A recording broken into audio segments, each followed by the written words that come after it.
এক বাদশাহর একজন খুব জ্ঞানী মন্ত্রী ছিলেন।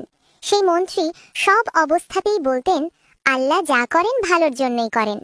একদিন শিকার করতে গিয়ে দুর্ঘটনাবশত বাদশাহর হাতের একটি আঙুল কেটে গেল। যন্ত্রণায় কাতর বাদশাহ যখন মন্ত্রীকে জিজ্ঞেস করলেন, আমার আঙুল কেটে গেল, এতেও কি ভালো কিছু আছে?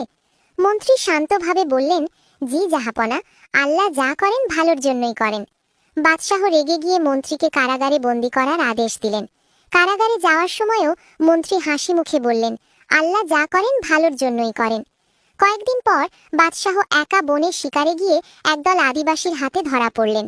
তারা তাদের দেবতার সামনে বলি দেওয়ার জন্য একজন মানুষ খুঁজছিল। কিন্তু যখন তারা বাদশাহকে বলি দিতে যাবে, তখন দেখলো তার একটি আঙুল কাটা। তাদের নিয়ম ছিল কোনো খুঁতযুক্ত বা অঙ্গহীন মানুষকে বলি দেওয়া যাবে না, তাই তারা বাদশাহকে ছেড়ে দিল।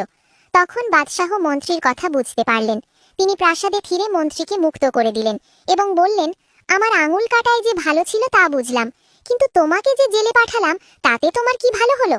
মন্ত্রী হেসে বললেন, জাহাপনা, আমি যদি জেলে না থাকতাম তবে আমি আপনার সাথে শিকারে থাকতাম, আর আদিবাসীরা আপনার আঙুল কাটা দেখে আপনাকে ছেড়ে দিলেও আমার তো সব ঠিক ছিল, তারা আমাকেই বলি দিয়ে দিত, তাই জেলে গিয়ে আমার প্রাণ বেঁচে গেল।